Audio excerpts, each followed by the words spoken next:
Hello, welcome to your own channel big guide. आपके अपने channel पे बहुत बहुत वेलकम है। हम लोगों के क्लास 8 की साइंस की सीरीज चल रही है। चैप्टर 2 का हम थर्ड पार्ट करने जा रहे हैं, माइक्रो ऑर्गेनिज्म फ्रेंड एंड फोए। ये वीडियो सीरीज़ सभी गवर्नमेंट एग्ज़ाम्स के लिए, स्पेशली टैट वगैरह के लिए बहुत ज़्यादा इंपॉर्टेंट है, क्योंकि अपर प्राइमरी लेवल पे 6 to 8 की साइंस पूछी जाती है, जिसको हम पेपर 2 भी कहते हैं। अगर आपको मेरी वीडियो पसंद आए तो वीडियो को लाइक कीजिएगा, चैनल को सब्सक्राइब कीजिएगा and please press the bell icon, ताकि आने वाले वीडियोस का नोटिफिकेशन जो है आपको टाइम से मिलता रहे। चलिए स्टार्ट करते हैं आज की अपनी इस वीडियो को।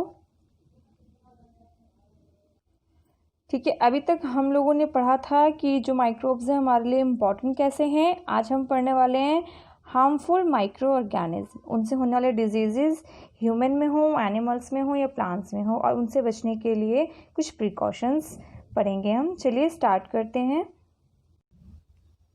Harmful microorganisms. There are many microbes which cause several diseases in plant, animal and human being.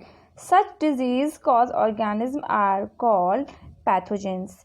यानी कि जो हार्मफुल जो माइक्रो ऑर्गेनिज्म हैं वो प्लांट, एनिमल, ह्यूमन बीइंग में बहुत तरीके की डिजीज़ के कॉज होते हैं, रीज़न होते हैं।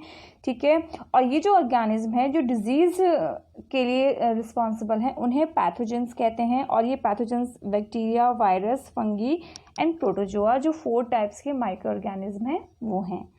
ठीक है, चलिए देखते हैं कौन कौन से डिजीज़ हैं। देखिए, ह्यूमन में होने वाले डिजीज़ में सबसे पहला डिजीज़ है टाइफाइड। ठीक है, इसका तो पैथोजन है, यानी कि इसको जो फैलाने वाला बैक्टीरिया है उसका नाम है सैल्मोनेला टाइफी। ठीक है, इस टाइप का होता है। ठीक है, और इसकी जो एंट्री होती है, यानी कि ये जो हमारे बॉडी में एंटर करता है वो होता है कंटेमिनेटेड फूड और वाटर से, गंदे पानी और खाने से। ठीक है, और सबसे पहले ये स्मॉल इंटेस्टाइन में पहुंचता है। ठीक है, और इसके सिम्टम्स क्या क्या होते हैं? High fever, headache, weakness, stomach एक, कॉन्स्टिपेशन और लूज ऑफ एपेटाइट। हमें भूख नहीं लगती, फीवर होता है, हेडेक होता है, वीकनेस होती है, स्टमक में पेन होगा और कॉन्स्टिपेशन भी हो जाता है। तो इसका ट्रीटमेंट क्या है कि हमें जो है ब्लड टेस्ट कराना चाहिए, यूरिन टेस्ट होता है, वाइडल टेस्ट होता है, वो हमें कराना चाहिए, स्पेशली इसका जो वाइडल टेस्ट होता है टाइफाइड के लिए। ठीक है, treated with a course of antibiotic medication, और उसके बाद इसका जो प्रॉपर कोर्स होता है इसकी मेडिकेशन की हमें वो करनी चाहिए। ठीक है, फिर है आपका निमोनिया। ठीक है, इसका जो पैथोजन है वो बैक्टीरिया है, और कौन है वो? Streptococcus pneumonia. ठीक है, और एक है हेमोफिलस इन्फ्लुएंजा। ठीक है, ये 2 हैं जिनसे निमोनिया होता है। इसका एंट्री जो है ये एयर से होता है, गंदा एयर, पॉल्यूटेड एयर है उससे। ठीक है, inhalation of droplet release by infected person. कोई इन्फेक्टेड पर्सन ने किसी एनवायरनमेंट में छींका या खांसा है तो उसके जो ड्रॉपलेट्स हैं वो एनवायरनमेंट में मिक्स हो जाते हैं, और उसी एयर में जब कोई हेल्दी पर्सन सांस लेता है तो वो इन्फेक्टेड जो ड्रॉपलेट्स होते हैं, यानी कि उसकी छींकने और खांसने की जो बूंदें होती हैं वो एक हेल्दी पर्सन की नोज़ के थ्रू उनके बॉडी में चला जाता है, और सबसे पहले ये जो पहुंचता है ये लंग्स में पहुंचता है, हमारे फेफड़ों में। ठीक है, और एल्वोली को इन्फेक्ट कर देता है। एल्वोली वो होता है जो हमारे जो फेफड़े होते हैं उनमें जो ब्लड वीजल होते हैं उसके अंदर ये एल्वोली होता है, नोट होती है, जिसके अंदर क्या होती है, जो ऑक्सीजनेटेड यानी कि अच्छी क्वालिटी के O2 रिच ऑक्सीजन स्टोर होती है और पूरी बॉडी में सप्लाई होता है। ठीक है, अब इसके सिम्टम्स होते हैं हाई फीवर। ठीक है, चिल्स, ठंड लगती है, कफ और सांस लेने में दिक्कत होती है, हेडेक होता है। ठीक है, और जो आपके लिप्स हैं और फिंगर्स वगैरह हैं वो ब्लूइश हो जाते हैं, वीकनेस होती है। ठीक है, और इसका क्यूरमेंट कैसे होना चाहिए? इसमें भी यूरिन टेस्ट होता है, म्यूकस यानी कि कफ टेस्ट होता है, चेस्ट का एक्सरे होगा आपका। ठीक है, और फिर कोर्स होगी इसकी पूरी मेडिकेशन की। उसके बाद कॉमन कोल्ड आता है। इसका जो पैथोजन है वायरस है, राइनो वायरस से हमें ये कोल्ड होता है, और इसकी भी एंट्री जो होती है वो एयर से या किसी ऑब्जेक्ट से होती है।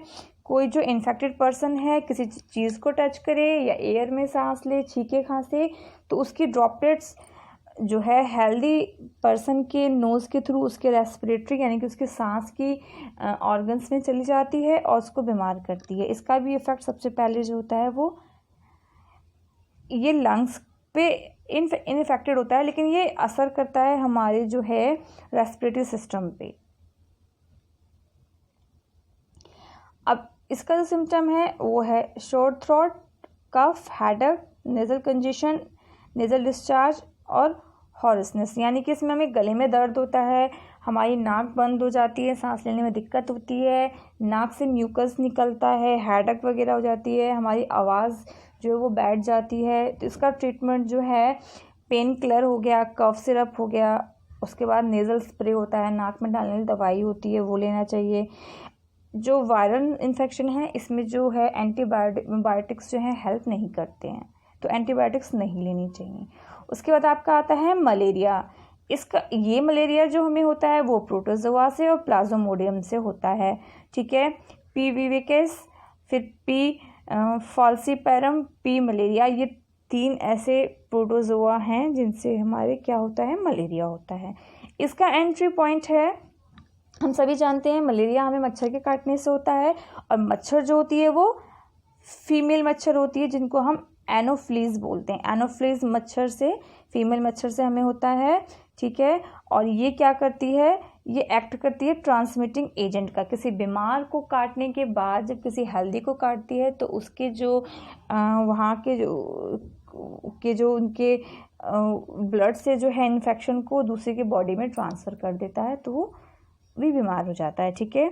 इसमें जो है आरबीसी जो है रप्चर्ड हो जाता है, यानी कि जो हमारे ब्लड के जो ये आरबीसी है, आरबीसी आर रप्चर्ड का मीन्स होता है कि ये जो है हमारे रेड ब्लड सेल्स को जो है ना ब्रेक कर देते हैं और इसके साइटोप्लाज्म इसके सेल में चेंज कर देते हैं, जिससे कि ब्लड जो इन्फेक्टेड हो जाता है और इसकी वजह से जो है ब्लड की कमी, एनीमिया जैसी चीज़ें होती हैं और जो है इन्फेक्टेड ब्लड हो जाता है जो मलेरिया का कॉज होता है, ठीक है। इसका जो सिम्टम है उसमें हाई फीवर हो जाता है, ठंड लगती है, हेडेक होता है, बॉडी पेन होता है, नोज़िया यानी कि एक चक्कर टाइप का, वॉमिटिंग, उल्टी सी भी आती है, ठीक है। तो इसका ट्रीटमेंट जो है इसमें ब्लड टेस्ट कराया जाता है और लीवर टेस्ट कराया जाता है, ठीक है। और एंटी मलेरिया ड्रग्स से इसका ट्रीटमेंट होता है, यानी कि एंटी मलेरिया ड्रग्स प्रोवाइड किए जाते हैं। अब देखिए फिर आता है कॉलरा, ठीक है। इसका जो पैथोजन है वो बैक्टीरिया है, यानी कि बैक्टीरिया से होता है और इसका जो नाम है वो है वाइब्रो कॉलरा, ठीक है। ये आपका बैक्टीरिया है। इसकी जो एंट्री होती है वो गंदे पानी और खाने से होती है और जो है ये जो बैक्टीरिया है वो जो है टॉक्सिक रिलीज़ करते हैं स्टमक के अंदर, ठीक है। इसका जो सिम्टम है वो वाटरी डायरिया हो जाता है, यानी कि हमें जो है लूज मोशन हो जाते हैं, वॉमिटिंग होता है, डिहाइड्रेशन यानी कि पानी की कमी हो जाती है, कमज़ोरी है, मसल्स क्रैम्प यानी कि हमारी मांसपेशियों में खिंचाव, दर्द होता है, थर्स्ट गला सूखने लगता है, ठीक है। और इसका जो ट्रीटमेंट है वो है oral intravenous solution to compensate for dehydration. Oral solutions provide किए जाते हैं ताकि डिहाइड्रेशन यानी कि पानी की कमी को ख़त्म किया जाए, जैसे कि ORS वगैरह होते हैं ना, वो दिया जाता है। और ठीक है, extreme cause can be treated with antibiotic medication. अगर हालत सीरियस हो जाती है तो फिर मेडिकेशन की ज़रूरत होती है, ठीक है। अब आया मीज़ल्स, ठीक है। इसका जो पैथोजन है वो वायरस है और जिसका नाम है पैरामाइक्सो वायरस, ठीक है। और इसकी जो एंट्री होती है transmitted through droplet from knows, throat, mouth, ठीक है। ये जो एंटर करता है ये नाक, मुंह और गले से करता है और हाईली इन्फेक्शियस होता है। ये बहुत ज़्यादा ही इन्फेक्शियस होता है, खतरनाक होता है, फैलने वाला होता है। Children are the more prone to infectious. सबसे ज़्यादा जो इफेक्ट करता है ये करता है चाइल्ड को, चिल्ड्रंस में। इसका जो सिम्टम है ड्राई कफ, सूखी जो खांसी होती है वो हो जाता है, आंखों से पानी आना, स्नीजिंग यानी कि छींकना, माइल्ड फीवर हल्की सी सर्दी होती है। इसका जो ट्रीटमेंट है उसका जो मेडिकेशन है वो कफ सिरप है, पैरासीटामोल और विटामिन ए के सप्लीमेंट्स हैं, ठीक है। एंटीबायोटिक्स जो है वो इफ़ेक्ट नहीं करेगा, क्योंकि मैंने अभी बताया कि जो वायरल होता है, जो वायरस से होने वाले इन्फेक्शंस होते हैं, उस पर एंटीबायोटिक्स वर्क नहीं करते, ठीक है। चिकन पॉक्स को भी आप लोग अच्छे से जानते हैं, इसका जो पैथोजन है वो वायरस है, ठीक है, और इसका नाम है वेरिसीला, ठीक है। इसकी जो एंट्री होती है वो होती है transmitted through the droplet from sneeze, cough और कॉन्टैक्ट। ये भी खांसने, छींकने और टच से फैलता है, और ये हाईली इन्फेक्शियस होता है as long as rashes exist, और ये तब तक खतरनाक होता है जब तक हमारी बॉडी पे रैशेज होते हैं। आप लोगों ने सुना होगा ना, हमारी बॉडी पे जो छोटे दाने निकल जाते हैं, जिसे हम चेचक या माता भी कहते हैं, तो चिकन पॉक्स वही है, हमारी बॉडी पे दाने हो जाते हैं। तो इसका जो सिम्टम है इची रैशेज होना, फीवर हो जाता है, लॉस ऑफ एपेटाइट, भूख नहीं लगती है, हेडेक, कफ भी होता है, और गला भी श्योर हो जाता है, खट्टा हो जाता है, कड़वा खट्टा सा महसूस होने लग जाता है। इसका जो ट्रीटमेंट है एंटीवायरल ड्रग्स होते हैं, ठीक है। एंटीबायोटिक यूज़ नहीं होगा क्योंकि वायरस से होने वाला डिजीज़ है। अब देखिए हमें इन डिजीज़ से बचने के लिए क्या क्या प्रिकॉशंस लेनी चाहिए। तो सबसे पहला है मेंटेन पर्सनल क्लीनलीनेस, साफ़ सफाई का ध्यान रखिए, साफ़ पानी पीजिए, ठीक है। सब्ज़ी फलों को यूज़ करने से पहले करिए, ठीक है। और जो हमारा एक्सक्रीटा है, यानी कि वेस्ट है, जब हमने बॉडी से आउट करते हैं, उसका डिस्पोजल प्रॉपर होना चाहिए, ठीक है। पानी को कहीं हमने घरों में रुकने नहीं देना चाहिए, ये बहुत बड़ा कॉज होता है मच्छरों का, जो मलेरिया का कॉज हो सकता है। मॉस्किटो रेपेलेंट्स यूज़ करना चाहिए, मच्छरों से बचने के लिए हमें जो है स्प्रे वगैरह का, क्रीम वगैरह का यूज़ करना चाहिए। स्प्रे इंसाइड्स इन ड्रेनेज एरिया, जो ड्रेनेज वगैरह होती हैं, नालियाँ वगैरह, उसमें हमें इंसेक्टिसाइड्स का स्प्रे करना चाहिए ताकि मच्छर ना हो, ठीक है। अब देखिए, अब हम पढ़ लेते हैं एनिमल्स में होने वाले डिजीज़। तो सबसे पहले आता है एंथ्रेक्स, और इसका पैथोजन बैक्टीरिया है जिसका नाम है वेसिल्स एंथ्रेसिस, ठीक है। इसकी एंट्री जो है बहुत ज़्यादा कॉमन होती है फार्म्स के जो एनिमल्स होते हैं, जो कैटल्स हम लोग पालते हैं उनमें, और ये ट्रांसमिट होता है कांटेक्ट से, इनहेलिंग से, इंजेस्टिंग द पैथोजन से। ये लोग जो खाना खाते हैं वो हम सब जानते हैं, वो प्लांट्स वगैरह खाते हैं, और उनके अंदर जो है जर्म्स का या बैक्टीरिया का जाने का बहुत ज़्यादा चांसेस होता है, जिसकी वजह से इनको डिजीज़ होते हैं, ठीक है। और इसका जो कोई प्रोमिनेंट सिम्टम नहीं देखा गया है, इसमें जो है स्वॉलो अफेक्टेड एरिया, जिस एरिया में इस बैक्टीरिया का इफेक्ट होता है वो एरिया जो है ना, उसमें स्वेलिंग आ जाती है, ठीक है। ब्लीडिंग होने लगती है, मतलब वो एरिया खुल जाता है, वहाँ से ब्लीडिंग होने लगती है, सांस लेने में दिक्कत होती है, फीवर भी हो जाता है, और जो है कई बार ये डेथ का भी कॉज हो जाता है। फॉर एग्जांपल इस जगह पर इफेक्ट किया है उस बैक्टीरिया ने, तो क्या होगा, यहाँ से जो है स्किन खुल जाएगी, यहाँ से ब्लड आने लग जाएगा और एरिया फूल जाएगा। इसका जो ट्रीटमेंट है प्रॉपर मेडिकेशन होता है, और शुरुआत में ही होता है, और इसके लिए भी इफ़ेक्टिव वैक्सीनेशंस आते हैं जो हमें इन एनिमल्स को प्रोवाइड करने चाहिए। उसके बाद आता है फुट एंड माउथ डिजीज़। इसका पैथोजन वायरस है, और ये 7 टाइप्स के होते हैं, इसके जो वायरस फैलाने वाले। इसकी जो एंट्री होती है transmitted through saliva, mucus, milk और फेसेस। ये जो वेस्टेज होता है, स्लाइवा होता है, म्यूकस होता है, उससे एंट्री होती है, और ये जो फैलता है वो इनहेलेशन से, इंजेक्शन से, खाने से, और डायरेक्ट कांटेक्ट से होता है। एनिमल्स को टच किया जाए और बैक्टीरिया हो, तो वायरस हो हमारी स्किन पे, तो वो उनसे टच होने पे उनको फैलती है, ठीक है। ये स्पेशली एनिमल्स के लिए बनी है, तो ये एनिमल्स की बॉडी पे ही जाके एक्टिव होती है, ठीक है। Common in pigs and sheep, ये शीप और पिग्स में देखा जाता है मेनली। देखिए यहाँ पे जो सिम्टम है फीवर है, ठीक है। दूध की प्रोडक्शन में इसके जो दूध देते हैं हमें बफेलो काउस वगैरह, वो दूध देने में कमी आ जाती है, वेट लॉस हो जाता है, भूख नहीं लगती, लैमनेस यानी कि इनको चलने में दिक्कत हो जाती है, क्योंकि ये फुट और माउथ का डिजीज़ है, तो इनके देखेंगे आप पैरों में और नेक वगैरह में, माउथ वगैरह में ये होता है।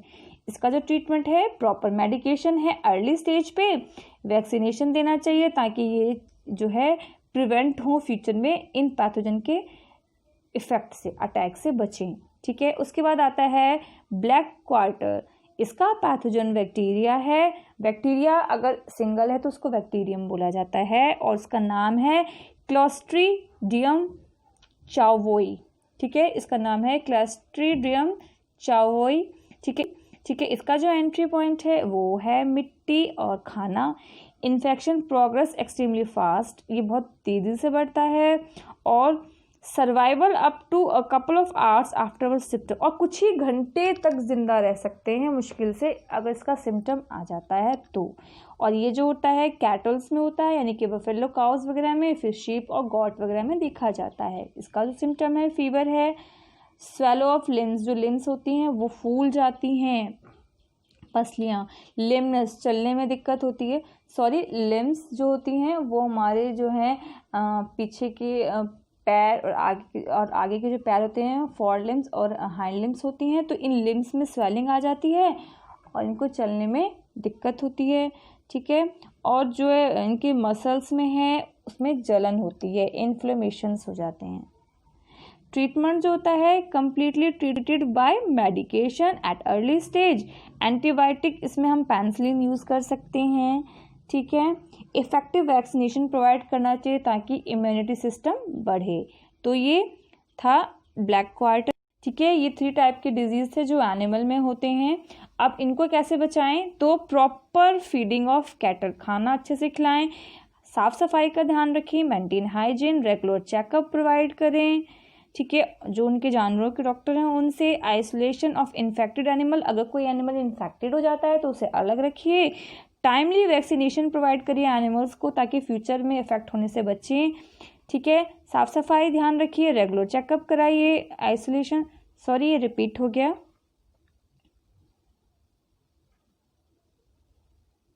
अब देखिए disease in plants, rusting of wheat, ठीक है। वीट में होता है ये, स्पेशली रस्ट हो जाती हैं, ख़राब होती हैं।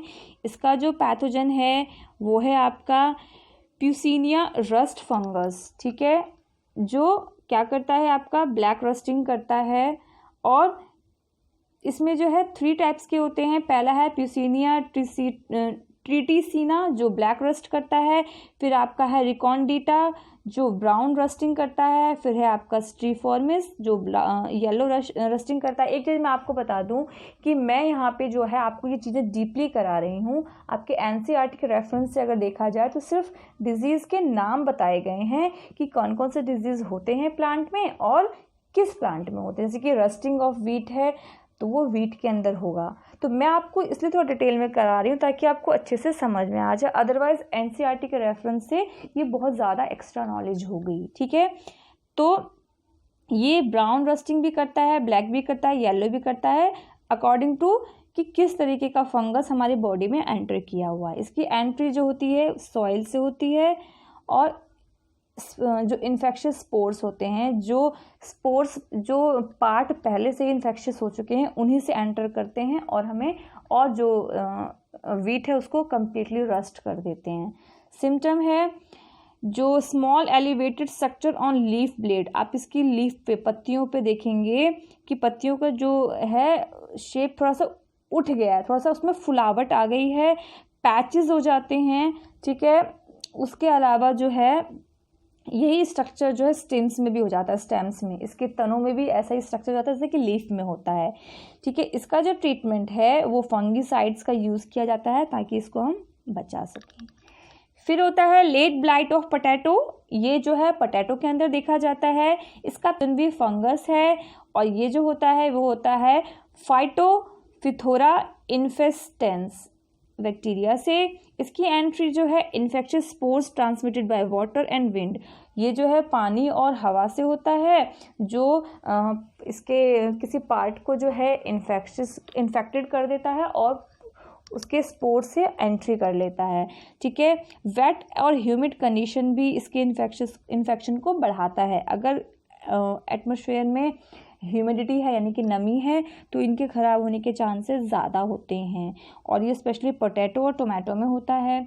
सिम्टम जो है जो पोटैटो के लीफ है वो जो थे लेसेंस हो जाते हैं यानी कि मुड़ जाते हैं, सिकुड़ जाते हैं, ठीक है। Reddish brown discolouration of potato tuber, और जो इनके जो स्टेम्स होती हैं, ट्यूब्स होती हैं, वो जो है ब्राउन कलर के हो जाते हैं, कलर फेडेड हो जाता है, ठीक है। और इसके जो स्टेम्स हैं उसकी भी जो है, उसके ऊपर भी जो है ब्राउन कलर के ना उसके जो है लेयर बन जाती है, एक जैसे कि ड्राई टाइप की लेयर बन जाती है, ठीक है। इसका जो ट्रीटमेंट है वो भी फंगीसाइड दिया जाना चाहिए और टाइम से, ताकि ये फैले ना, ठीक है। उसके बाद आता है आपका सिट्रस कैंकर। इसका पैथोजन जो है बैक्टीरिया है, ज़ैनोथोमनस और एक्सोनोपोडिस, ठीक है। और इसकी जो एंट्री होती है वो स्टोमेटा से और वाउंड ऑन लीव्स से होती है। इसकी एंट्री जो लीव्स होती है ना, लीव्स में स्टोमेटा होता है ना, स्टोमेटा से ये एंटर करते हैं, ठीक है। और स्प्रेड हो जाता है रेन से, विंड से, कंटेमिनेटेड इक्विपमेंट से, यानी जो हम इक्विपमेंट यूज़ करते हैं इनके लिए, क्रॉपिंग वगैरह के लिए, उनके यूज़ से भी जो पहले से कंटेमिनेटेड है, बैक्टीरिया से भरे हुए हैं, उनका यूज़ किया जाता है, तो भी इनकी लीव्स पे जो है इनका अटैक हो जाता है और ये एंटर कर जाते हैं सिट्रस कैंकर, यानी कि खट्टे जो फ्रूट्स होते हैं ना, जैसे कि आपका लेमन हो गया, ऑरेंज हो गया, आंवला वगैरह हो गया, उनमें, ठीक है। और क्या सिम्टम होते हैं कि लीव ग्रो करने से पहले ही क्या हो जाते हैं, गिर जाते हैं, ठीक है। लीव्स जो है वो मुड़ जाती हैं, स्टेम्स और फ्रूट भी सिकुड़ जाते हैं, ठीक है। और बिना पके ही फल जो है अपने प्लांट से गिरने लग जाते हैं, ठीक है। ट्रीटमेंट कोई स्पेसिफिक नहीं है अभी तक, ठीक है। इसीलिए जो सिट्रस फार्मिंग है थोड़ा मुश्किल होता है और एक्सपेंसिव भी पड़ता है, क्योंकि इनका बहुत ज़्यादा ही ध्यान रखना पड़ता है। फिर आपका आता है पाउडरी माइल्ड्यू, ठीक है। इसका पैथोजन फंगी है और इसके बहुत सारे स्पाइसेस हैं, ठीक है। इसकी जो एंट्री होती है वो इनके स्पोर्स से होती है, जो हवा से इसमें ट्रांसमिट हो जाते हैं, एक जगह से ट्रांसमिट होकर दूसरी जगह पे ये हवा के थ्रू आ जाते हैं और लीव्स को क्या करते हैं, इफेक्टेड करते हैं, ठीक है। और ये सेंसिटिव होते हैं हीट और सनलाइट से, ठीक है। हीट और सनलाइट में ये जल्दी ख़राब होते हैं। और इनका जो प्लांट है वो है beans, beet, carrot, lettuce, melon, इस तरीके की जो प्लांट्स है वो इफेक्टेड होते हैं। इस पे जो आप देखेंगे लीव्स के ऊपर जो है वाइट पाउडर जैसा लेयर बन जाता है और लीव्स जो है वो कर्ली हो जाती हैं, मुड़ जाती हैं, ठीक है। और जो है अपीयरेंस भी इसका एकदम ड्राई और सूखा सा हो जाता है, कलर उड़ जाता है, पैचेस बन जाते हैं। इसका जो ट्रीटमेंट है वो फंगीसाइड्स है, ऑयल और सल्फर वगैरह का हम ट्रीटमेंट कर सकते हैं इसके लीव्स के ऊपर, ठीक है। अब फूड पॉइजनिंग क्या है? Food can be poison by microbes. Microbes produce toxic substance and thus poison spoil the food. Consuming spoiled food can make, हमारा खाना अगर खुला रहता है तो क्या होता है, उसमें माइक्रोब्स ग्रो कर जाते हैं एनवायरनमेंट से, और फिर हम जब उस फूड को खाते हैं तो हम बीमार होते हैं, क्योंकि वो माइक्रोब्स जो हैं हमारे खाने पे कुछ टॉक्सिक, कुछ जहरीले चीज़ों को ग्रो कर देते हैं, ठीक है, जिससे खाना ख़राब हो जाता है और उस खाने को हम यूज़ करते हैं तो हम बीमार हो जाते हैं, ठीक है। Microbes just don't attack any food item. They need a suitable environment to grow and survive. Only then they can release toxic substance and thus spoil the food. और microbes जो food को ख़राब करते हैं उसके लिए उसे environment चाहिए, वो ऐसे नहीं कर सकते, उस environment मिलेगा तभी कर पाएंगे। और वो environment क्या है कि environment में moisture यानी कि नमी होनी चाहिए और गर्मी होनी चाहिए, उस मौसम में ये जल्दी ख़राब होते हैं। तो हमें क्या करना चाहिए इनको प्रोटेक्ट करने के लिए? देखिए, food preservation techniques, there are various techniques of food preservation like using chemical, salt, vinegar, sugar, oil. हम सॉल्ट का, केमिकल का, विनेगर और शुगर ऑयल्स वगैरह का यूज़ कर सकते हैं, साथ में हीट और कोल्ड ट्रीटमेंट का भी यूज़ कर सकते हैं टू प्रिजर्व फूड, खाने को बचाने के लिए, ठीक है। अब देखिए केमिकल मेथड्स कौन कौन से हैं। सबसे पहला है सोडियम बेंजोएट, ठीक है। Fruit juice, syrup, jam, jelly वगैरह इस मेथड से हम सेव कर पाते हैं, इनमें इनका अमाउंट मिक्स करने से ये ख़राब नहीं होते। फिर होता है सोडियम मेटाबिसल्फेट, ठीक है। सोडियम मेटाबिसल्फेट जो होता है वो ड्राई फ्रूट्स होती हैं, वेजिटेबल्स होते हैं, सिरप्स होते हैं, उनको प्रिजर्व करता है। फिर आपका एसिटिक एसिड यानी कि विनेगर, ये आपका अचार, सॉस, केचप वगैरह को सेव करता है। और फिर सोडियम क्लोराइड यानी कि नमक जो है फिश, रॉ मैंगो, मीट, आंवला, इनको सेव करता है, ठीक। Should be stored in proper sealed pack. Seal pack करके भी हम क्या कर सकते हैं, खाने को स्पॉइल होने से बचाते हैं। ठीक है, microbes need moisture, air etcetera for growth, और इन सील पैक्ड कंटेनर्स में इन्हें हवा और नमी नहीं मिल पाती है, जिससे वो ग्रो नहीं कर पाते हैं। ठीक है, oil, pH is such that spoilage bacteria can't survive, fried food और पिकल्स। ऑयल्स वगैरह जो हैं वो हम अगर कुछ चीज़ें फूड ऐसे होता है उसको फ्राई कर दिया जाए तो वो ख़राब नहीं होते। अचार भी है जिसमें तेल मिक्स कर दिया जाए तो ख़राब नहीं होते। क्यों? क्योंकि जो उनका pH लेवल है उसको जो है वो मॉडिफाई कर देते हैं, जिससे कि वो एनवायरनमेंट में जो माइक्रोब्स हैं वो इनमें जो है रिएक्शन नहीं कर पाते। शुगर का यूज़ करके भी हम जो है अपने फूड को प्रिजर्व करते हैं, क्योंकि शुगर जो है वो खाने में जो है मॉइस्चर को कम करता है, और इससे जो हम सेव करते हैं वो है जैम, जेली, स्क्वैश वगैरह। ठीक है, हीट एंड कोल्ड से हम प्रिजर्वेशन कैसे कर सकते हैं? हम सभी जानते हैं, हमारे घरों में सबसे बड़ा एग्जांपल है मिल्क का। हम अगर दूध को गर्म कर दें तो आप देखेंगे कि उसके बैक्टीरिया ख़त्म हो जाते हैं और जो है दूध खराब नहीं होता। ठीक है, food item can be heated to destroy microorganisms that can otherwise spoil the food. An example of heat treatment is sterilization. Sterilization एक ऐसा ही example है, ये क्या है? In which food is heated to a high temperature for a sufficient time. In this method both the container and content are sterilized. यानी sterilized हो जाते हैं, यानी कि वो germs free हो जाते हैं, क्योंकि उसको एक पर्टिकुलर टेम्परेचर पे हम गर्म कर देते हैं। ठीक है, for example feeding bottle of babies are sterilized to keep it free from germs. हम बच्चों को बॉटल में दूध पिलाते हैं तो उस बॉटल को हम पानी में क्यों उबालते हैं? क्योंकि पानी में उबालने से वो स्टेरलाइज हो जाते हैं। ठीक है, not only heat, cold also temperature prevent growth of spoils bacteria. अब ठंडक भी एक ऐसा टेम्परेचर है जो खाने को ख़राब होने से बचाता है। इसीलिए जो ब्रेड वगैरह होते हैं, जो खाने की चीज़ें होती हैं, हम फ्रिज में रखते हैं, क्योंकि फ्रिज में जो है बहुत ज़्यादा ठंडक होने की वजह से बैक्टीरिया ग्रो नहीं कर पाते हैं और उन्हें वो टेम्परेचर नहीं मिल पाता, इसलिए खाना जो है ख़राब नहीं होता। इसीलिए सर्दियों के मौसम में आप देखेंगे कि खाना ख़राब नहीं होता, क्योंकि ठंडक टेम्परेचर होता है। Pasteurization is a technique that make use of heat and cold treatment to preserve food item. In this process, milk is heated to about 70 degree to 15-30 seconds and then suddenly chilled and stored. ठीक है, अब आपने pasteurization का नाम सुना है, आपने डिब्बे में पैक दूध का नाम सुना होगा। उस दूध को हम जो पैक करते हैं वो पास्चराइजेशन टेक्निक से ही करते हैं। क्या करते हैं? 70 डिग्री सेल्सियस पे दूध को 15 से 30 सेकंड तक हम गर्म कर देते हैं और फिर उसको ठंडा करके हम इन डिब्बों में पैक कर देते हैं। ठीक है, जिससे कि दूध जो है स्पॉयल नहीं होता, और ये डिस्कवर किया गया है लुईस पास्चर ने। ठीक है, और इस टेक्निक से जो है पैथोजन डिस्ट्रॉय हो जाते हैं मिल्क के, और जो उसका स्पॉइल करने वाले जो जर्म्स है वो ख़त्म हो जाते हैं, जिससे कि दूध है वो सेफ हो जाता है, वो ख़राब नहीं होता।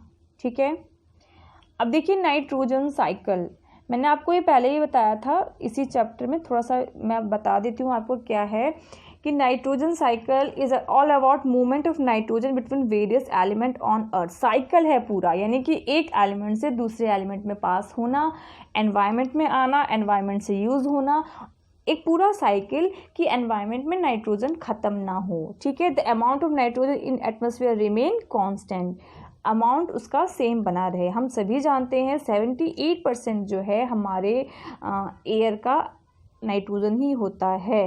ठीक है, तो नाइट्रोजन हमारे लिए बहुत ज़्यादा इम्पॉर्टेंट है। Nitrogen is fixed into the soil. ठीक है, N2 fixing microbe convert ATM N2 into nitrogen compound like NH3। क्या होता है, मैंने आपको बताया था जो प्लांट्स होते हैं उनको नाइट्रोजन की ज़रूरत होती है और वो डायरेक्टली जो है एनवायरनमेंट से नहीं ले सकते, तो माइक्रोब्स जो है उसकी फिक्सिंग कर देते हैं नाइट्रोजन की और उसको NH3 यानी कि नाइट्रेट्स में कन्वर्ट कर देते हैं। फिर वो मिट्टी में घुल जाता है और वो जो है रूट के थ्रू प्लांट यूज़ कर लेते हैं। फिर क्या होता है, जब प्लांट को एनिमल्स खाते हैं तो वो नाइट्रोजन भी फीड कर लेते हैं। ठीक है, और जब प्लांट और एनिमल मर जाते हैं तो उनकी बॉडी पे से को डिकम्पोज जब माइक्रोब्स कर देते हैं तो वो डिकम्पोज करते हैं तो सारे न्यूट्रिएंट्स को एनवायरनमेंट में वापस छोड़ते हैं, तो नाइट्रोजन जो है वो वापस एनवायरनमेंट में आ जाता है। ठीक है, यहाँ पे देखिए क्या हुआ, एटमॉस्फेयर के नाइट्रोजन को बैक्टीरिया ने फिक्स कर दिया और नाइट्रेट में बदल दिया, और फिर ये प्लांट ने ले लिया। प्लांट को जब एनिमल्स ने खाया और छोटे एनिमल को बड़े एनिमल्स ने खाया, उसके बाद जब वो डेड हो गए तो इसको डिकम्पोज कर दिया माइक्रोब्स ने, और फिर इनमें से वापस क्या हुआ, नाइट्रोजन निकल के एनवायरनमेंट में आ गया। तो ये प्रोसेस चलता रहता है, एक साइकिल चलती रहती है, इसीलिए नाइट्रोजन साइकिल जो है बना रहता है एनवायरनमेंट में। ठीक है, थैंक्स फॉर वॉचिंग। आज हमारा चैप्टर यहीं ख़त्म होता है। आई होप आपको चैप्टर अच्छे से समझ में आ गया होगा। Keep smiling. Thank you so much.